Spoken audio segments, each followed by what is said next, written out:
School teach you about money? Nothing. And that's not a mistake. That's not an accident. The way to keep the poor and middle class working hard is never teach them what the rich know. What the rich teach their kids about money, the poor and middle class do not.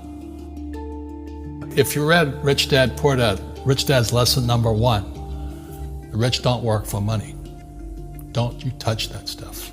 If I pay you, you think like an employee. Your brain will change. If you learn never to work for money, you'll be a rich man. The people that are being screwed today are the poor and middle class because they work for money. You know, the banker friends, they're not working for money. They have money working for them. Yeah, very big difference in mentality here. What is financial education? It's not get a job, work hard, save money, and invest in a well-diversified portfolio of stocks, bonds, mutual funds, and ETFs. That's not it. The financial industry is 2 things, debt and taxes. Debt and taxes. And we still tell kids to go to school, get a job, work hard, save money, and get out of debt. Now, who tells them to do that? That's the most ridiculous thing there is. The book starts and it says, lie number 1, saving money will make you rich. Yeah, it never will. You know that. All taught that as kids. Yeah, because they can print it. Why would you save it and why would you work for it if they can print it faster than you can work for it? And number 2 is they keep dropping the interest rates on it. You know, Japan still has zero interest rate policy. And the Japanese are the biggest savers in the world. And I'm Japanese and 4th generation. They're not too bright. Right. Why do you keep saving when they're printing it? You know, when I'm in Japan, that's what I mean by fear. They're so afraid because the Japanese, good culture, but they do as they're told. Right. It's very conformist. Very conformist, very conformist. So they just do as they're told, and then they just save money, and their government, this guy Abenomics, is just printing trillions of it and buying ETFs with it, and they don't know what to do. They're afraid they might make a mistake. They're good little students in school.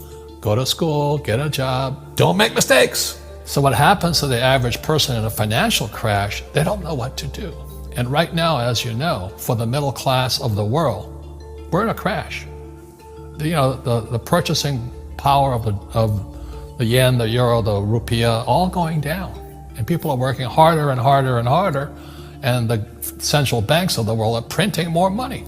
And so if someone's listening to us that's stuck in that poor middle class trap and they hear it's their fear that ultimately is keeping them from that, that's a hard thing to hear, Robert. But you're gonna give them the information about what they can do if they can get out of that fear. Well, every time I do a lot of speaking to the masses out there, you know, Lehman doesn't invite me in because we're gone, but they go, well, what, you know, it's so risky. What you're saying is risky. And I said, what I do isn't risky for me, but it's risky for you. And when somebody says, what is risk? You have to look in the mirror. Do you know what I mean? For me to fly in Vietnam, that was high risk. But the higher the risk, the more you have to study.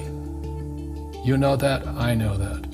So if you're not gonna study, you're not gonna practice and all that, then you should do what Wall Street tells you to do.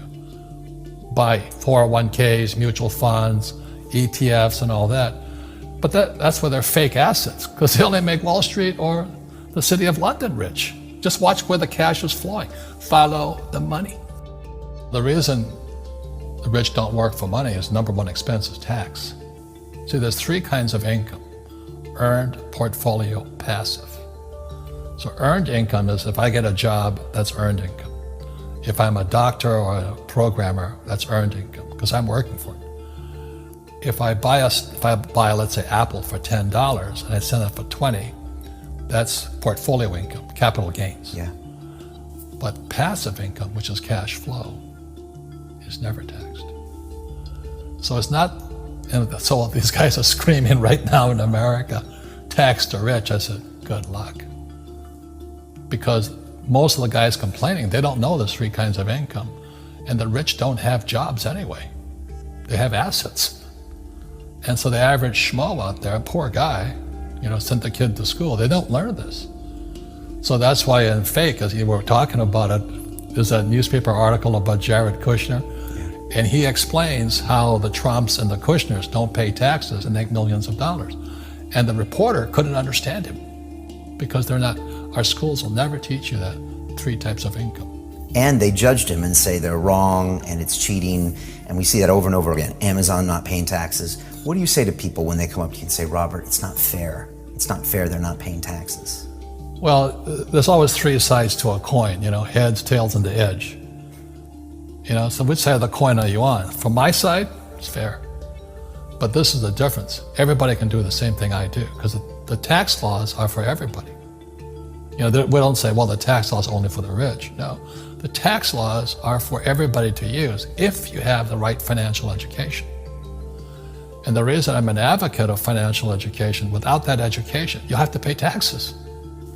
You see, very few people will buy what I do, make $1 million and pay 0 tax. That takes, and my rich dad taught me that playing Monopoly. That's how it started, you know, 4 greenhouses, 1 red hotel. Or the McDonald's formula, I write about it here. McDonald's, Ray Kroc. Yeah. McDonald's is in the real estate business. So they sell hamburgers, but they buy real estate, so they pay no taxes. You know, this guy Bezos, well, he's $16 billion. How much tax did they pay on that $16 billion? 0. And that's all legal. Anyone can do it. Everybody can do it. But most people lack the education. Correct. So Jared learned about money when he was a kid by watching his father, by watching these people invest in real estate, and said, wow, not only do you get to make the money, you get to keep the money. That's a big problem a lot of people don't understand. They, look how much money I made, but how much did you keep? Because that could be half. How much tax did you pay? Right, what tax did you pay? And so you always say, this is the law. The law is true for every citizen. You can do it, but most people just don't do it.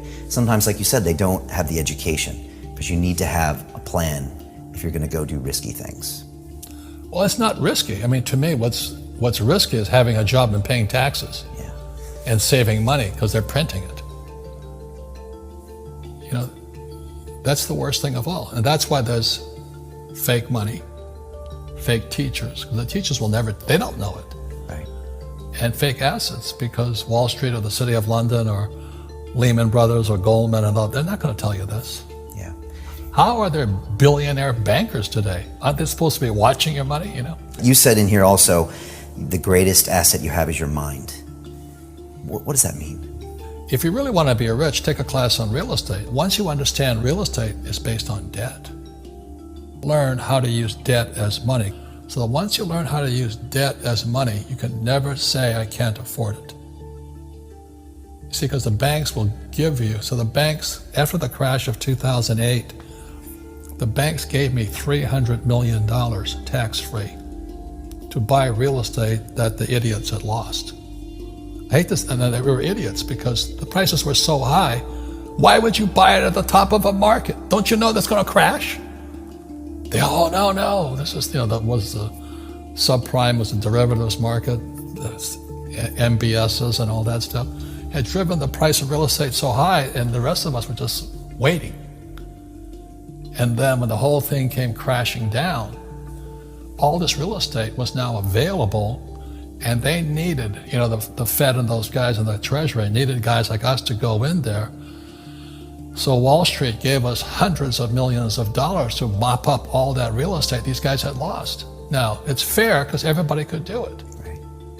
So, when I asked the average guy, I said, why don't you use debt? They can't even get a loan because their scores, their FICO scores, I don't even have them here, are so bad. Right. So that's what's going on in the world today. It's fake money, fake teachers, fake assets. The school teachers will never tell you that because they don't know it. My poor dad never knew that. And they think the rich are crooks. The rich just play by different laws. The rules are the same, but you have to do what the government wants you to do. Never say, I can't afford it. Ask yourself, how can I? The reason I have so much money is because I don't say I can't do it. I just go, how can I do it? And I just go and do it. I make a lot of mistakes, but that's how I learn. How can I? It's just a matter of personal willpower, which is spiritual. Just saying, if they can do it, I can do it. And how can I? How can I? And I think, as you once said, words become flesh. Yep.